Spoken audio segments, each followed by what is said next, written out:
नमस्कार, मैं हूं संध्या बिष्ट और आप देख रहे हैं ईटी हिंदी।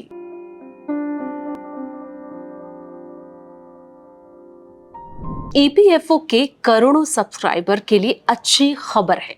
संसद की एक समिति ने प्राइवेट सेक्टर में काम करने वाले लोगों की न्यूनतम पेंशन 1,000 रुपए से बढ़ाकर 7,500 रुपए करने की सिफारिश की है। बता दें कि केंद्र सरकार ने 2014 में ईपीएफओ के सब्सक्राइबर को मिलने वाली न्यूनतम पेंशन 250 रुपए से बढ़ाकर 1,000 रुपए प्रति माह तय की थी। लेकिन ट्रेड यूनियनों और पेंशनर्स के संघों की लंबे समय से मांग चल रही थी कि न्यूनतम पेंशन को बढ़ाकर कम से कम 7,500 रुपए प्रति महीने किया जाए।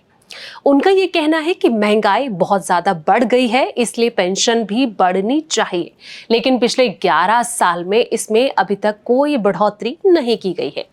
एक रिपोर्ट के मुताबिक बीजेपी सांसद बसवराज मुंबई की अध्यक्षता वाली श्रम संबंधी संसदीय स्थायी समिति ने केंद्र सरकार से आग्रह किया है कि ईपीएफओ की कर्मचारी पेंशन योजना यानी कि ईपीएस के तहत दी जाने वाली न्यूनतम पेंशन को बढ़ाया जाए। अभी ये जो पेंशन है ये 1,000 रुपए प्रति माह है। समिति ने पिछले भी जो सिफारिश की थी, पहले भी इसको लेकर सिफारिश कर दी गई है, एक बार फिर इसे दोहराया गया है। समिति ने यह कहा है कि 2014 के मुकाबले 2024 में महंगाई कई ज्यादा गुना बढ़ गई है और इसके मुताबिक पेंशन में बढ़ोतरी करने की जरूरत बनती है। समिति ने आगे ये कहा है कि वित्तीय असर को ध्यान में रखते हुए भी सरकार को पेंशनर्स और उनके परिवार के सदस्यों के व्यापक हित में तत्परता के साथ ये काम करने की जरूरत है। समिति ने यह कहा है कि योजना शुरू होने के 30 साल के बाद इसका थर्ड पार्टी वैल्यूएशन किया जा रहा है।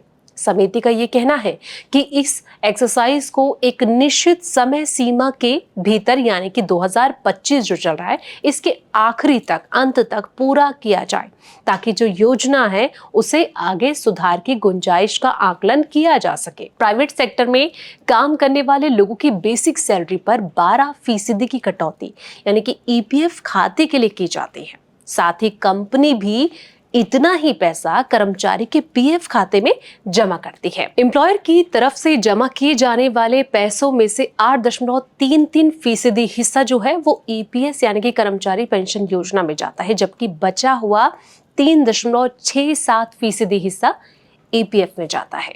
तो जिस तरीके से लगातार पेंशन को लेकर मांग की जा रही है, ऐसे में देखना यह होगा कि क्या इसको लेकर कोई कदम उठाया जाता है या फिर नहीं। इस वीडियो में इतना ही। जानकारी भरे ऐसी और वीडियोस के लिए आप देखते रहें ईटी हिंदी।